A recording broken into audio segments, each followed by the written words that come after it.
Hello team and welcome to another ATP Geopolitics video with myself, Jonathan NSP. This is Ukraine War News Update, first part thereof for the 21st of August 2023. Let's get to where we usually start off, the general staff figures, Ukrainian general staff figures for the Russian losses for the day before. All the usual caveats apply. I will get out my disclaimer at some point. 460 KIA for the Russians there. That is pretty much what we've seen for the last few days, but there is an uptick in equipment such as tanks and APVs. 12 tanks and 14 armored personnel vehicles lost in the last 24 hours, according to them.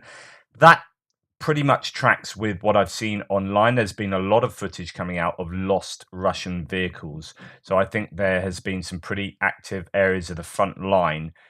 It's certainly in terms of some Russian vehicles taken out. There have been some Russian convoys and attacks that have been repelled by the Ukrainians, to the loss of quite a few pieces of equipment for the Russians.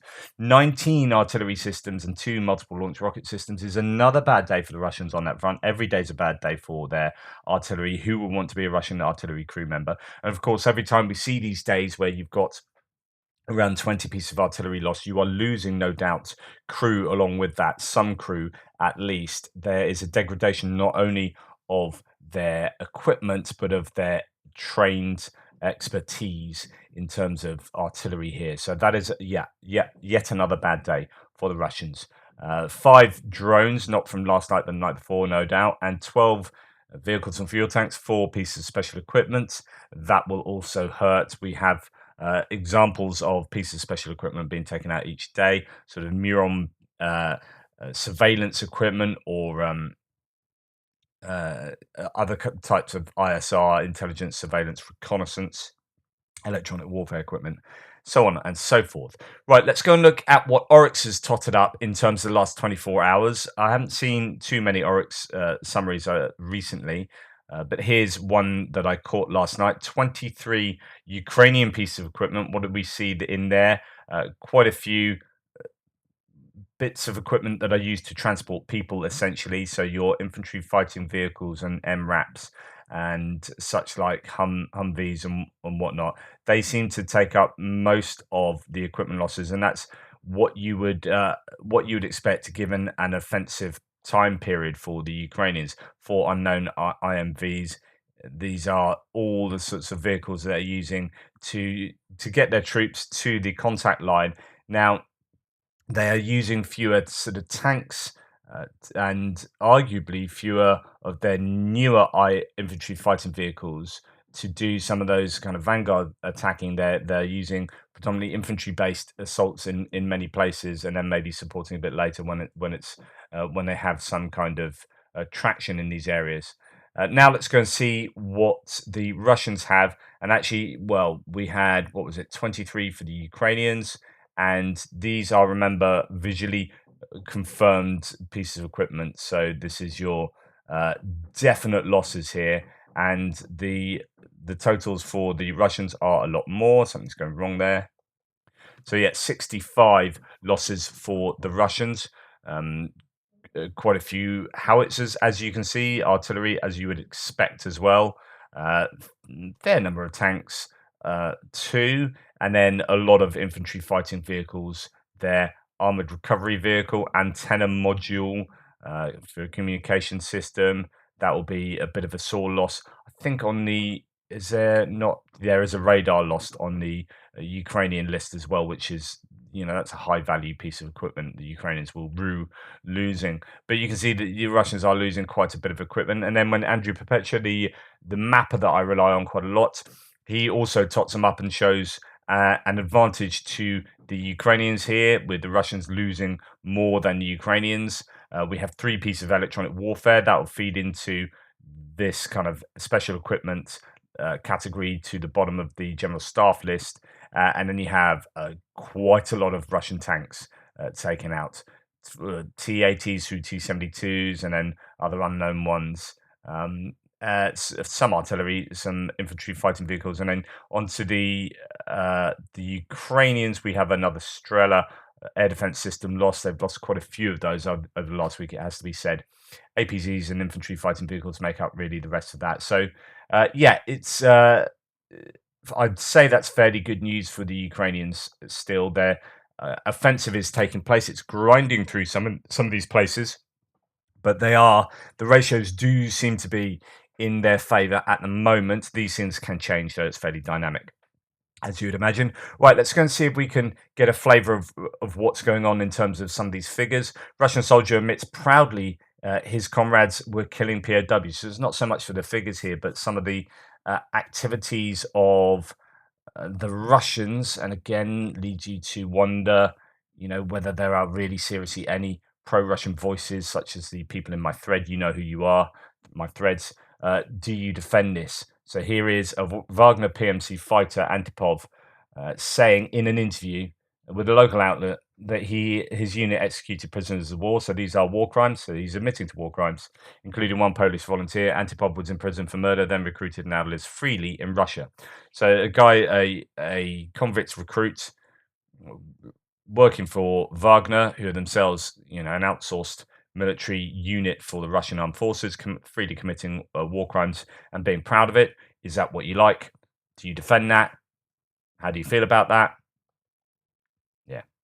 Okay, now on to some of the sort of figures here and categories. Here is another Russian Muron P military surveillance complex being blown up, reportedly in Russia, inside the border there. And you can see the kind of electric explosions there, the flashes. But yeah, so that's within Russia. That'll be useful for the Ukrainians, of course. Now, one of the bits of footage that has been going a little bit viral is this. This is where two tanks, Russian tanks, two infantry fighting vehicles, and an unspecified amount of other vehicles were destroyed. And this is supposedly, I have seen various things, but about where this is. So I have seen one claim it's in Spirna, but I think that's something else we'll come on to soon. This is actually south of Bakhmut. I believe. Now, I'm not going to show you all of this. I'll be restricted. All the links will be below. You can see quite a large number of bits of kit here, and they then fall foul of Ukrainian artillery. And it's just what I wanted to show you. Actually, something I've mentioned countless times before. Is this? Look at the number of holes. This almost triggers my trypophobia here. Look at the number of holes in this field. This is what the war zones look like. This is the effect on the landscape that war is having. It's just insane. Just pockmarked fields, or just think of the number of pieces of ordnance have had to explode in order for that to happen. Just incredible. And this is why, you go back to World War One, they're firing a million shells a day. A million shells a day. And this is what it kind of looks like and how it ends up. Anyway, the Russians lost a lot of vehicles in that exchange. Then there's one as well. This is Magyar doing so he's the bearded chap in charge of a unit of drone operators that has had incredible success over the course of the war, destroying lots of equipment. He's pointing out with his pointy stick the destruction of a number of tanks here, T-72, T-80 BVM, that kind of stuff. I mean, there's just a lot of footage going around. And then just look at this. So this is in the TAVRIA direction. So you hear TAVRIA direction mentioned a lot, and I've mentioned it without really explaining it. So the TAVRIA, as far as I can work out, the TAVRIA area is anywhere from the Dnipro to the Molochna river that comes down sort of Melitopol area. So that would indicate that it's this area. I don't think it refers to this whole Zaporizhia Donetsk area there. I think it's here. In other words, when you hear about the Tavria direction, it's probably more to do with activity along the Dnipro River, as far as I can work out. Correct me if I'm wrong. And why that's important here is that in the last 24 hours, the Ukrainians have apparently, this is according to them, killed 79 Russians and captured 153 in total, plus 232 wounded. Those are very exact numbers. Of course, there will be some kind of guesstimation in there, I'm sure. Also, 27 units of enemy equipment were destroyed, 6 ammunition depots, and 1 command and observation post. That's according to Brigadier General Alexander Tarnavsky. So if that's in the Tavria direction, then that suggests there is a lot of activity going on the Dnipro for those people to be taken out and captured. So if you're capturing that many POWs, you would assume that that isn't just distant strikes on barracks and command and control outposts and whatnot. Uh, but it depends whether the TAVRIA direction extends to anywhere along this front line as well, though. That's why I've added that sort of claim in there. The Ukrainians are obviously losing stuff themselves. There is footage out there, apparently, of Ukrainian lots of Ukrainian losses too. So I don't think this is all one way. Here, I'm going to return to this. I did mention this in my breaking news piece yesterday. So I talked to you about, or I shared with you, Trent Telenko's view that this hit on the airbase in Russia, the Soltsy 2 airbase, would have hit cruise missiles because all of the smoke was white. And then, because when you have jet fuel and when you hit airplanes, then the smoke is very much black. And then this footage came out, or these pictures came out. There's several things that are worthy of note here. First of all, the Ukrainians were the first to share these pictures, which means that that's interesting that it's coming from Ukrainian sources and not from Russian sources. It's an airbase within Russia. Second of all, there is a claim that the drone attack on this airbase would have been done locally within Russia.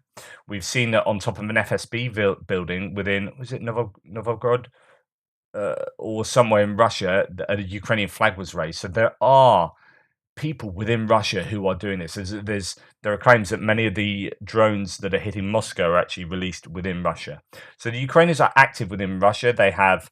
I shared with you a piece that talked about how money does a lot of talking in Russia. So they're getting money across the border to get to encourage people to do stuff like this. Whether this is Ukrainians in Russia or Russians in Russia, will come out in a wash, I'm sure. So that is interesting that it may well be that these strikes, and this is a fairly meaningful strike, right? Taking out, it's the first Tupolev 222 M3 taken out in this war, possibly taken out from within Russia. But anyway, this black smoke, and in answer to Trent Telenko, Defmon was saying that smoke turns white when you spray water, etc., on it, water and foam and whatnot. So that's why the footage at Trent Telenko, that could be why the footage at Trent Telenko was looking at, was later white smoke, which is what led him to believe that it was a strike on unfueled cruise missiles and not actually hitting a jet. So that just a bit of context around there. Right, Kupiansk is being hit repeatedly with shelling. That is near to the front line. We'll talk about that in a frontline segment in a wee while. A school was hit by heavy artillery in a town in southern Kharkiv region. No news of injuries, but yeah, that's it's on the brunt of it at the moment. And then here we have Russia on fire. This is another warehouse, a paints warehouse, I think, in Noginsk, blazing for quite a while before firefighters managed to get it under control, says Tim White. So still lots of fires taking place around Russia that are causing them a number of headaches, no doubt. Right, let's move on to distant strikes. And there isn't actually too much to report, quite a quiet night, really. But to return to drones hitting Moscow, Russia claimed this morning they intercepted 2 drones over Moscow Oblast. The Russian Defense Ministry claimed that 2 Ukrainian drones were intercepted over the region. Kiev has not commented on the allegation. 1 drone was neutralized by electronic warfare, apparently, and fell near Pokrovskoe in the Ruza district, around 80 kilometers from Moscow, according to the ministry. According to the governor, debris of another drone fell on a dacha, so that's a country house, near the town of Istra, injuring 2 people. That's what the Russians have claimed. However, they have closed all airports in Moscow. They've been forced to shut down their operations due to a Ukrainian drone attack against the Russian capital city. So when you have just 2 drones just flying around Moscow, not very big drones, maybe these little beaver drones that cause very limited damage, the ramifications of that activity can be widespread. So you can shut down Moscow's entire airspace as a result of that. And that would be something that would leave Muscovites something to think about. Anyway, smoke in Mariupol yesterday, and there's seen quite a lot of smoke. Some hits on Mariupol, possibly or probably with Storm Shadow missiles. We haven't really heard of many Storm Shadow hits over the last week, but that's not to say they aren't doing something else still active. I'd like to know how many they've got. It could be that they are running low on Storm Shadows. We don't know how many the UK gave. We're pretty sure France gave about 50, and as you'll see soon, the Germans are still dithering on whether to hand over Taurus, the German equivalent of those missiles. Anyway, let's move on to other bits and pieces now. If I can sort out my browser. Right. Okay, we'll start here. So this is something that has been leaving me with raised eyebrows on a number of occasions. So the mainstream media in the US in particular has been a bit all over the place in terms of what's going on with the counteroffensive and support for the Ukrainian kind of narrative. On the one hand, I mean, these are essentially news organizations that you would think would be rather pro Ukraine compared to, say, I don't know, Fox News that might be playing to a certain base, so on and so forth. Things like the New York Times, Washington Post, and so on, you would think would be fairly aligned with the narrative. So is this them trying to be realistic? Is this them thinking, oh, here's something that's more newsworthy if we go a bit more sensationalist? Is it just that information coming out of both Ukraine and the intelligence community in the US is really all over the place? And so the reporting is all over the place. So a bit more optimistic assessment from the New York Times. So the New York Times has now brought out a piece saying on the front lines, Ukrainians are buoyed to be on the offensive. So this is a much more pro kind of success story from the New York Times, considering they had recently produced articles that were very much against that kind of narrative. And here the source says it seems the Times and Washington Post can't decide one day to the next if Ukraine is winning, losing, or in a stalemate. Coverage is all over the place. And this could also reflect that there were some people, many people possibly, who were expecting the counteroffensive to be lightning quick, like the Kharkiv counteroffensive, even though many people said it wouldn't be like that before it took place. It could be that still the mines and the entrenchments have led to a much slower counteroffensive, even than people who were more realist were expecting. And so you have a kind of dampening down of some of the rhetoric from some of these news organizations. But the reality for me is that we're still in this stage of massive attrition of artillery and the slow clearance of routes through those minefields.